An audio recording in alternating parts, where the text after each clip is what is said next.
Live from downtown Detroit, Local 4 News at 6 starts now. The first measurable snow of 2023, making it a snowy Sunday across Metro Detroit. Take a look at viewer video from this morning in Southgate as the snow was coming down pretty heavy. That was then. This is now. You're taking a live look at the current conditions out on the roadway. This is a live look at eastbound I-94 right around 9 Mile Road in St. Clair Shores as drivers hit the wet roads this Sunday nights. The Forewarn weather team has been tracking the forecast throughout the afternoon. Meteorologist Brian Sherman joins us now with a breakdown of how much snow we got so far. Hey, Brian. Hey there, Pamela. Good evening, everyone. Yeah, as advertised, most places 1 to 2 inches of snow, although some places south of the metro have seen upwards of 3 inches of snow. That includes Metro Airport checking in officially with 3.1 inches of snow. 3 inches of snow today over at East Point, 2.2 as you work into Shelby Township, right around 2 inches at the University of Michigan over in Dearborn, and then 1.3 inches over at the University of Michigan in Ann Arbor, and also up in Farmington Hills. And we could add just a little bit more onto that as we head throughout the early to mid-evening hours tonight. Exact Track 4D radar, darker blue showing up from the metro down toward Grosse Ile and heading over toward Monroe, then from Howell over to Ann Arbor and even down toward Jackson and Adrian. All of this continuing to lift off to the north and east, so maybe another 1/4 to a 1/2 inch add-on as we go through the next 3 to 4 hours. Most everyone sitting close to that freezing mark at 6 o'clock tonight. 32 here in Detroit, 31 right now working over into Ann Arbor, 32 working into Howell, and 31 right now checking in with us over at Adrian. Tower cam behind me, behind Detroit here. We've seen a few snowflakes continuing to fly, working throughout the early evening hours tonight. Snow going all the way over to Grand Rapids and down toward Kalamazoo, but starting to work off to the east very quickly. So we keep the chance of some snow showers through about 9 to 10 o'clock tonight. Temperatures very slow to fall as we head throughout the late evening hours tonight with that northwest wind at about 5 to 10 miles an hour. And with one round of snow out of the way today, we've got at least 2, if not 3 more chances for snow over the next 7 to 8 days. I'll detail out what you can expect in your complete Forewarn forecast that's coming up in just a few minutes. And with all the snow in the forecast, now's the time to download that Forewarn weather app. You can get future track, weather alerts, and everything you need from all of the Forewarn meteorologists in the palm of your hands. You can find it in your favorite app store. Just search WDIV. We're following breaking news from California. A standoff has ended in the search for the suspected gunman who shot and killed at least 10 people and injured 10 others. Late today, police discovered a body inside a white van believed to be connected to the mass shooting in Torrance. Officials have not yet said if that body is that of the suspect. Gloria Pazmino has the latest on this investigation. A community in fear following a deadly mass shooting. It happened inside a dance studio in Monterey Park, California, Saturday night around 10:20 p.m. At least 10 people are dead and 10 others were injured in the attack.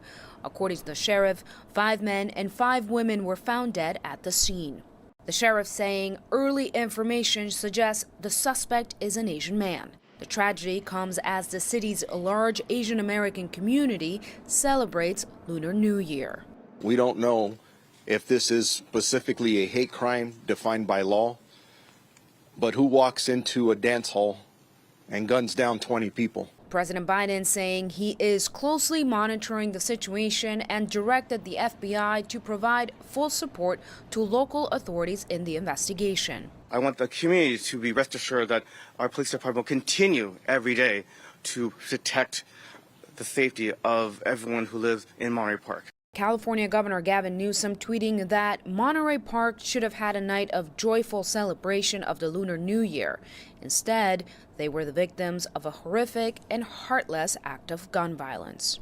Monterey Park is resilient, and what I know about the people here is that we will get through this together.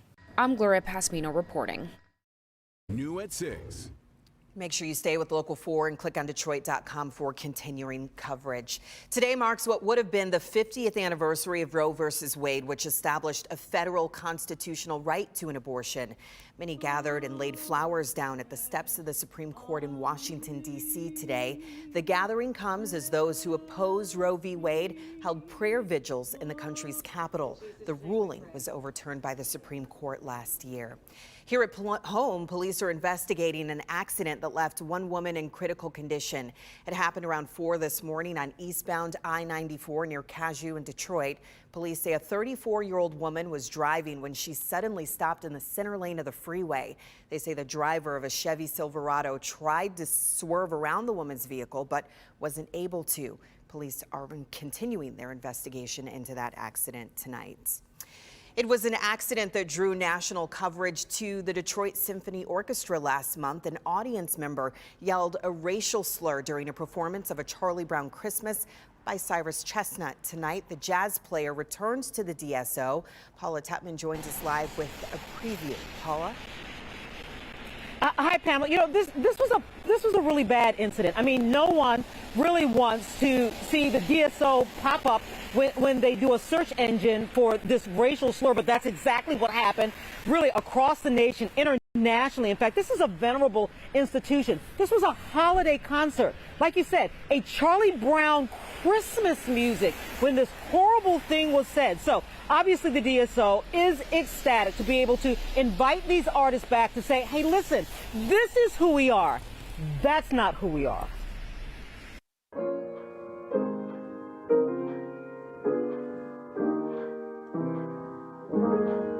Cyrus Chestnut is that kind of jazz pianist. Whether you've been hip to this style of jazz for decades or new to the genre, when his fingers tickle the ivories, feet move, fingers snap. But December 9th, the holiday season last year, as Cyrus and his fellow performers were playing Christmas music at the DSO, a ticket holder in the venue stood up and loudly proclaimed the F-bomb and then used the N-word in a shocking public display of racism. I was shocked. Everybody was shocked. I mean, at first, nobody knew how to process it just because it was so out of character. Patrick Flanagan, a bartender for the venue, still shudders that kind of racist, bigoted jazz could infiltrate the love of jazz music in any form. I was just disgusted and saddened, and it's just not a reflection of what this place is. I've been working here since 2013, and that's the first time anything like that has ever happened in my stint here. Tonight, DSO patrons will be treated to something extra. Not only a concert with Robbie Coltrane and Tana Alexa, but Cyrus Chestnut will open the show as Detroit welcomes him back for a set as a way to defy senseless hate.